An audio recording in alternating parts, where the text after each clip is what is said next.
Hi, welcome to Tech Ranch, a place where we learn and earn technical skills in the most efficient way.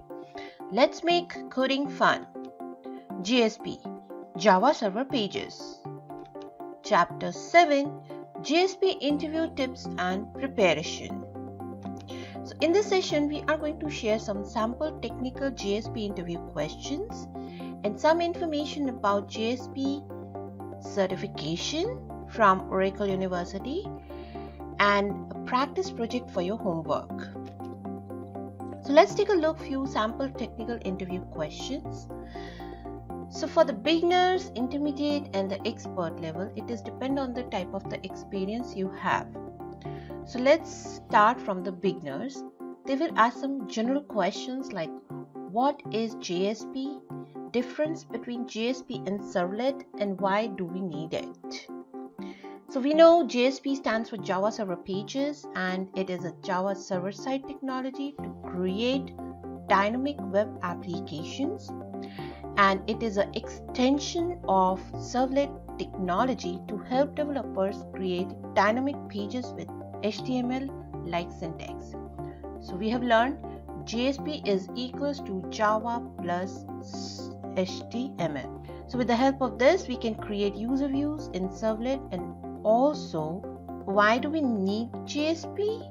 It is one of the most benefit of JSP is the most of the containers support the deployment of JSP pages. And just to make the required changes in the JSP page and replace the old page with an updated JSP page in the deployment directory, and the container will load the new JSP. We don't need to compile our project code or restart the server, whereas we can make change in the servlet code and we need to build a complete project again and deploy it. Although most of the containers now provide hot deployment. This is called the hot deployment. Support for applications still, it's more work than JSP.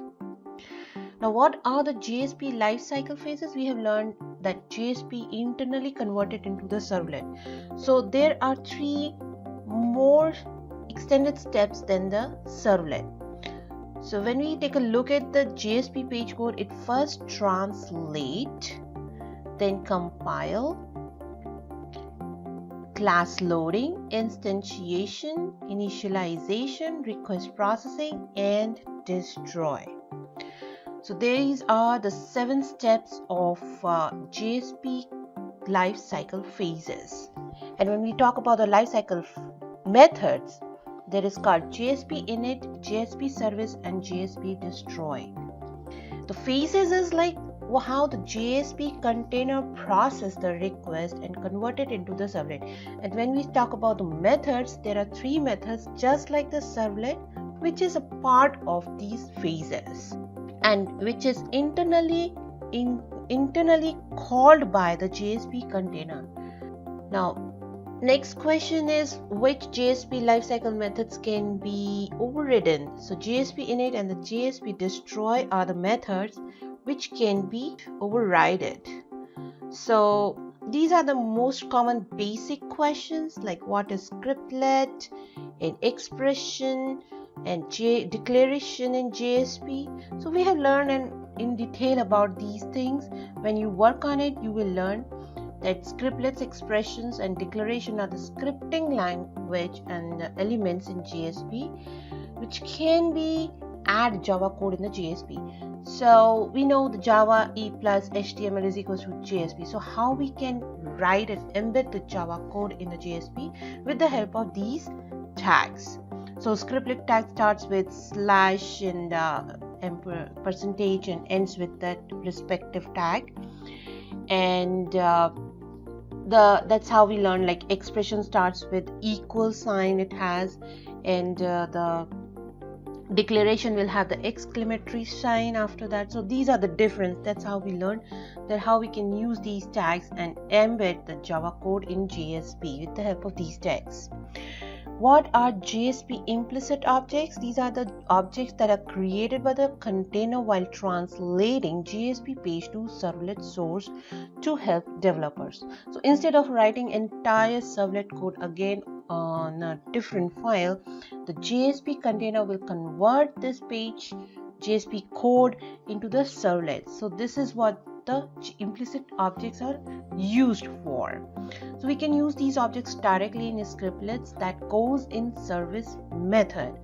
However, we can't use them in JSP declaration because that code will go at class level. Now after this, they are expecting you to interviewer expecting you to mention all the available 9 implicit objects in the JSP.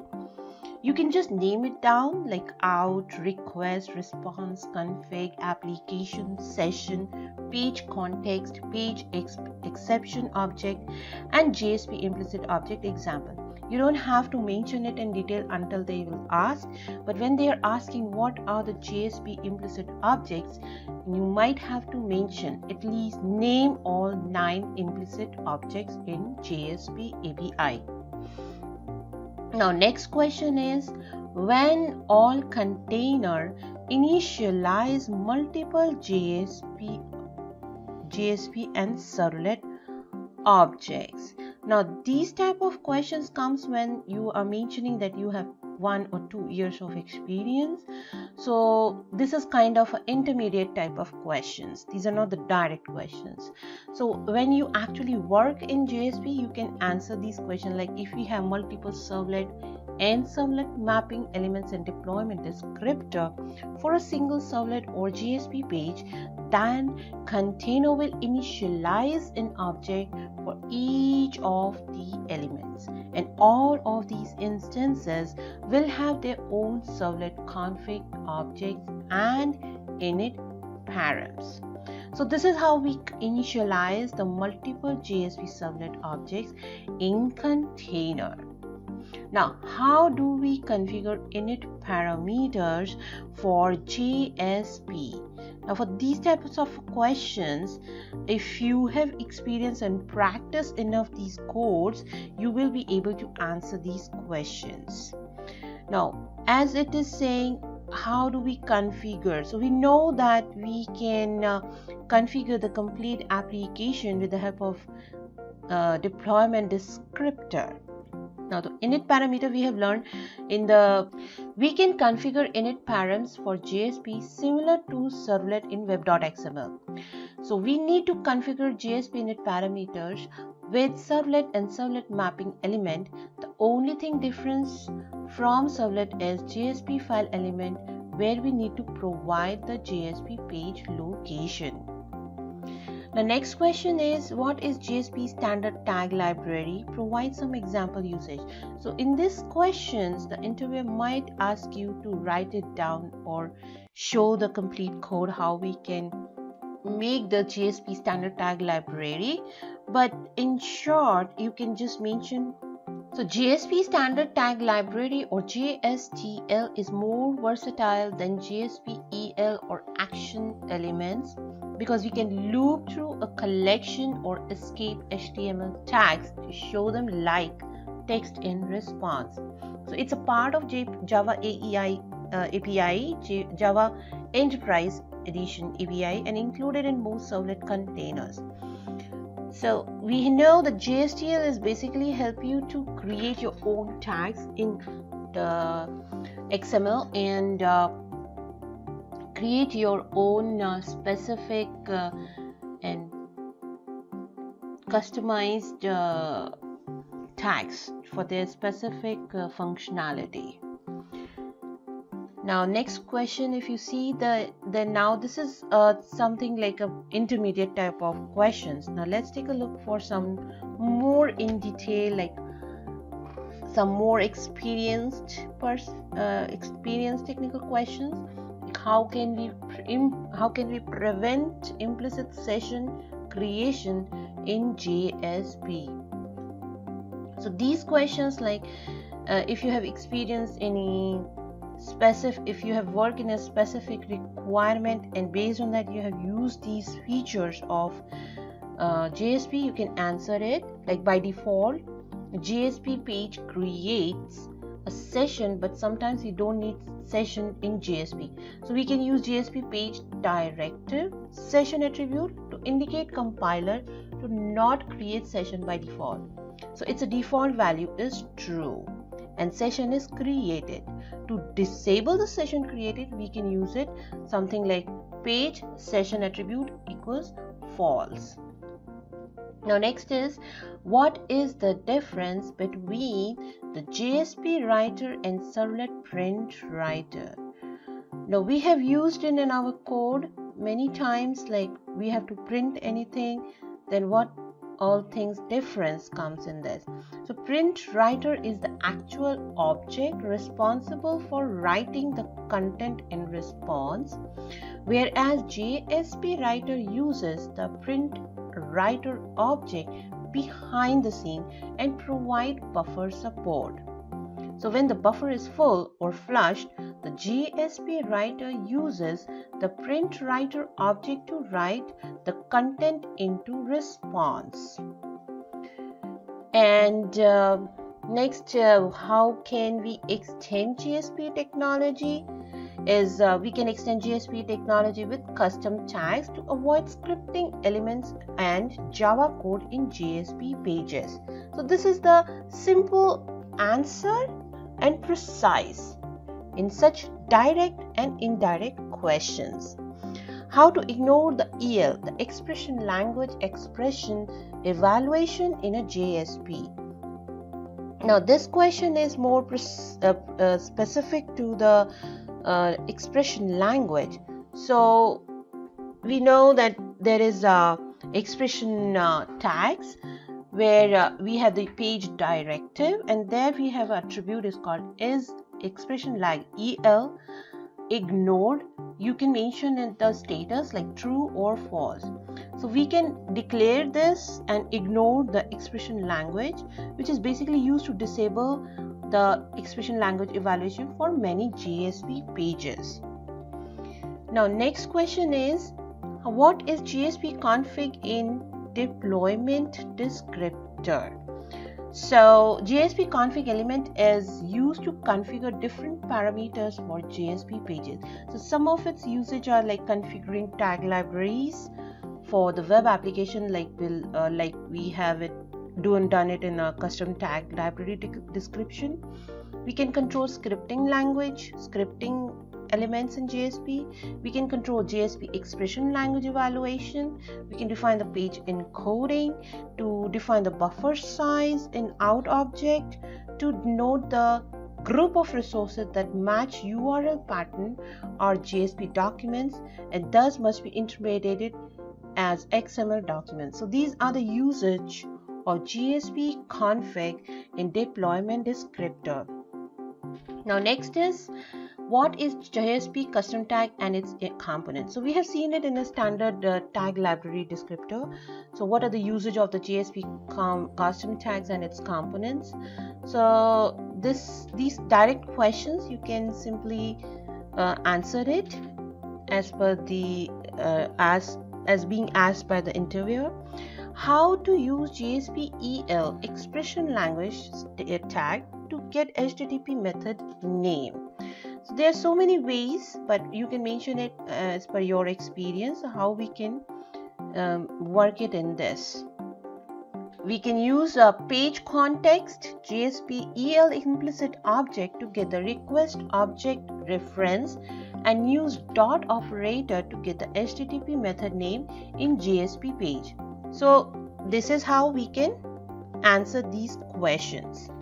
Now let's take a look at the JSP certifications. So we have seen in Oracle University it offers 3 stages of the technical certification. First is associate for the beginner, professional is for intermediate, and expert is for master.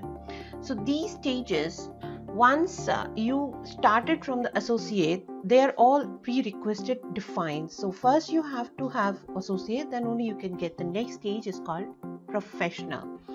So for the associate, the best objective is mentioned, like they are expecting to have you information how we can write a code, and benefits of these certification that will define your profile and give a strong positive response to the person to get the shortlist in the profile.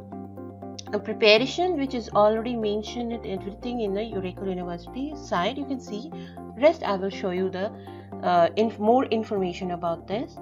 The best benefits of these technical certification is the number of years of experience you have. Get the shortlisted from the crowd are going to get it for a single opening. So there are so many requirements, but the only thing you need to get the fit on it along with your strong profile. So this kind of technical certifications show a different profile, make a strong profile to get the shortlisted. So these certifications are not just for the profile, it's for experience and for your information and knowledge, and for your assessment it is good to have. So associate, as you can see, you can go to the education.oracle.com. This is Oracle University, and here you can see for this particular exam code, which is a Java Enterprise Edition 7 application developer. So this particular exam is for the professional, and this will give you a badge. You can add it in your resume once you get this type of exam and certified in the past. Their expectation is 150 minutes you will get the passing score is 66%. So if you score the more than 66%, you will be passed and you will get the badge.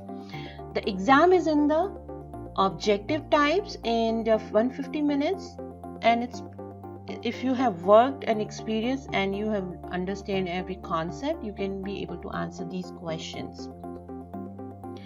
Now, JSP servlets are one of the web application development based on Java.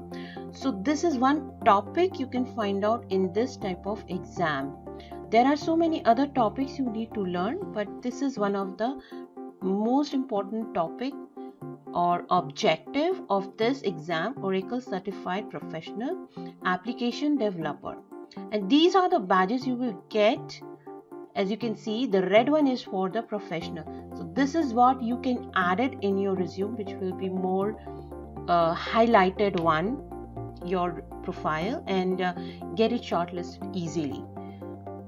So this is all about the technical certification and interview questions based on JSP. Now let's take a look at the practice project for your homework. Today we have an idea, online florist service, flower.com. Now this application will have some features like sign up, sign in, calendar, email notification, gift order, bouquet order, my favorite, image upload, update profile.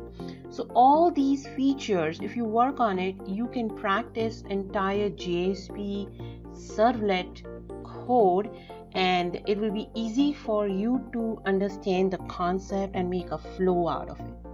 So what will be the instructions? Make a dynamic web application which will have an application form in JSP, which will take user input and different types and display profile from database, and practice the CRUD implementation, and upload the image. Will make you easy to understand how the image upload, the file upload will work on it. So for more assistance and required resources, you can contact techcrunch2019@gmail.com. So far in JSP, we have learned JSP directives, string elements, implicit objects, action tags, form processing, file upload, CRUD implementation, and assignment and interview tips with certification information. So thank you so much for watching this video. Please subscribe to our channel. Stay tuned for upcoming courses. Let's make coding fun. Thank you.